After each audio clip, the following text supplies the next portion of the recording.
रवि जी ने अपनी पत्नी देवकी जी को, जो कि पौधों में पानी दे रही थी, उनको आवाज लगाया और कहा, अरे देवकी, रात को जो मैंने तुम्हें 1 लाख रुपए दिए थे वह मुझे दे दो।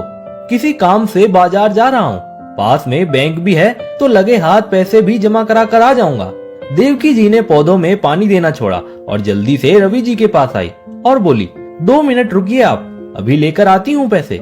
ऐसा बोलकर देवकी जी अपने कमरे में आई और अलमारी खोलकर पैसे निकालने गई तो देखा जिस जगह उन्होंने पैसे रखे थे वहां पर पैसे नहीं थे। वह जल्दी जल्दी हड़बड़ी में अलमारी में रखी सभी चीजों और कपड़ों को इधर उधर बिखेर कर पैसे तलाशने लगी, पर अलमारी में पैसे नहीं मिले। देवकी जी ने अपने बिस्तर को उल्टा पुल्टा किया, चद्दर को खींचा, गद्दे और तकिए के नीचे बार बार देखा, पर उनको पैसे नहीं मिले।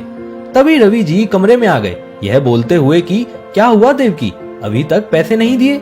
रवि जी ने कमरे का यह हाल देखा तो बोले, अरे देवकी, क्या हुआ, 2 ही मिनट में तुमने कमरे का ये क्या हाल कर दिया। देवकी जी कमरे के फर्नीचर की सभी दराज को खोलती हुई बोली, अब क्या बताऊं आपको, मुझे पक्का याद है मैंने पैसे अलमारी में ही रखे थे, पर अब जब देखा तो पैसे वहाँ पर नहीं है। पूरे कमरे में देख लिया, फिर भी पैसे नहीं मिल रहे। रवि जी बोले, तुम्हें पक्का याद है ना कि तुमने अलमारी में ही रखे थे पैसे। देवकी जी बोली, अरे हाँ, मुझे पक्का याद है, मैंने अलमारी में ही रखे थे पैसे। रवि जी आश्चर्य से बोले, फिर पैसे कहाँ गायब हो गए, इस कमरे में तो कोई आता भी नहीं। तभी रवि जी ने अपनी दोनों बहू और बेटों को आवाज लगाई।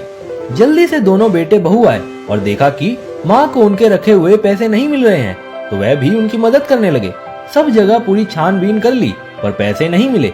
राधिका रसोई में सब्जी चढ़ाने को रख कर आई थी, इसलिए वह सब्जी संभालने के लिए रसोई में चली गई। बड़ी बहू देवकी जी से बोली, अरे माँ, आप अच्छे से याद करो ना, कहीं और तो नहीं रख दिए पैसे आपने। देवकी जी बड़ी बहू से बोली, अरे बहू, मुझे पक्का याद है, मैंने अलमारी में ही पैसे रखे थे। अब यह बात बार बार पूछकर मेरा और दिमाग खराब मत कर, मुझे तो समझ में नहीं आ रहा है कि घर से पैसे कैसे गायब हो सकते हैं। थोड़ी देर देवकी जी चुप बैठी रही, फिर अचानक से उनके मन में कुछ ख्याल आया। उन्होंने बड़ी बहू को अपने पास बिठाया और बोली, कल तूने राधिका को मेरे कमरे की तरफ आते हुए देखा था क्या। बड़ी बहू बोली, हाँ माँ, कल रात को राधिका ही आपके कमरे में दूध लेकर आई थी, पर आप बाबूजी के साथ बाहर झूले पर बैठी थी, इसलिए वह दूध अंदर कमरे में रख कर आ गई थी और मेरी बेटी रिद्धिमा को बोल दिया था कि दादा दादी को बोल देना दूध रखा है कमरे में, पी लेंगे। बड़ी बहू की बात सुनकर देविका जी बोली, बहू तू मान या मत मान, पर मुझे पूरा विश्वास हो रहा है कि यह पैसे राधिका नहीं चुराए हैं। अरे अभी 2 दिन पहले इसके भाई का फोन आया था, उसकी नौकरी छूट गई है, तो वह अपना खुद का बिजनेस शुरू करने के लिए बोल रहा था और उसके लिए इसको पैसों की भी जरूरत थी। तभी देवकी जी रवि जी के पास जाकर बोली, मैं पूरी गारंटी के साथ बोलती हूँ, आपने इस गरीब लड़की पर तरस खाकर अपने घर की बहू तो बना लिया, पर देखना यह गरीब लड़की एक ना एक दिन आपको लाखों का चूना लगाकर पार हो जाएगी। रवि जी देवकी जी को डांटते हुए बोले, बस करो देवकी, अपने घर की बहू के लिए भला ऐसे कौन बोलता है। गरीब घर की लड़की होना मतलब कोई चोर होना नहीं होता। यही कहीं रख दिए होंगे तुमने, भला घर से कहाँ जाएंगे, अच्छे से देखो। तभी छोटी बहू देवकी जी के लिए पानी लेकर आई। उसने सारी बातें सुन ली थी। उसने पानी का गिलास देवकी जी को दिया और बोली, यह सच है कि 2 दिन पहले मेरे भाई का फोन आया था और उसको पैसों की जरूरत भी थी, पर उसने पैसों की जरूरत के लिए मुझे फोन नहीं किया था। उसने पैसों के लिए लोन ले लिया है, मुझको यह बताने के लिए फोन किया था और साथ ही अपना नया बिजनेस शुरू करने का समाचार दिया था। और अगर वह मुझसे पैसे मांगता भी तो मैं उसकी सीधा आपसे ही बात कराती। माना कि मैं गरीब परिवार से हूँ और मेरे परिवार की आर्थिक स्थिति सही नहीं है, पर इसका मतलब यह नहीं कि आप घर में अगर कुछ भी इधर उधर हो जाए तो उसका पूरा इल्जाम मेरे पर लगा दो। मैं बहू हूँ इस घर की, कोई चोरनी नहीं। अभी कुछ दिन पहले भी आपका सोने का हार इधर उधर हो गया था, तो आपने बिना कुछ सोचे समझे फटाफट मुझ पर शक कर लिया और जिठानी जी को यह तक बोल दिया कि अरे इसकी बहन की शादी है तो इसने ही उठा लिया होगा और उससे अपनी बहन के गहने बनवाएगी। पर थोड़ी देर बाद में वह हार आपको अपनी ही अलमारी में किसी साड़ी में उलझा हुआ मिला। मैं उस वक्त बोलना तो बहुत कुछ चाहती थी, पर मैंने सोचा आप यह सब देखकर अब शर्मिंदा हो गई होंगी, इसलिए मैंने आपको कुछ नहीं बोला। लेकिन आप में तो कुछ बदलाव ही नहीं आया। जब भी मायके जाती हूँ तो आप मेरी साड़ियों से भरा हुआ बैग पूरा चेक करती हो कि कहीं मैं मेरे मायके में यहाँ की कोई कीमती सामान तो नहीं ले जा रही। मुझे आपकी सब हरकतों के बारे में पता है माँ जी। आप मुझे इस घर की बहू कम और चोरनी की नजर से ज्यादा देखती हो। मेरे बाबूजी ने ससुर जी का अच्छा स्वभाव देखकर इनके कहने पर आपके घर की बहू बनाने के लिए हाँ कर दी थी और मेरी किस्मत पर इतराते फिरते थे। पर मेरे बाबूजी को यह नहीं पता था कि बेटियों का गरीब मायका संपन्न ससुराल में अभिशाप बन जाता है।